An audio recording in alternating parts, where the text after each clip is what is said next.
গাহৰি মাংস 1 কিলো,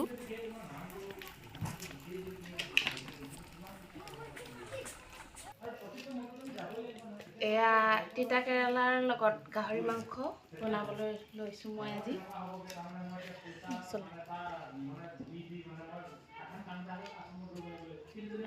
এয়া পিঁয়াজ ডাঙৰ ডাঙৰ সাইজৰ 2টা কাটি লৈছোঁ,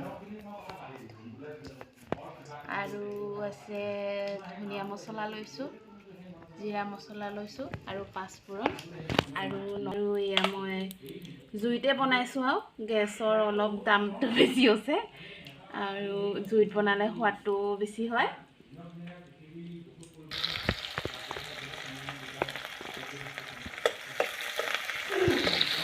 আছে এয়া কি কৈছিলোঁ জানো, জিৰা মছলা দিছোঁ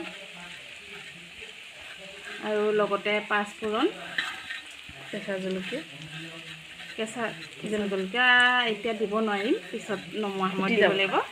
আমাৰ ল'ৰা ছোৱালী দুটা আছে, নমাই পিছত দিব লাগিব।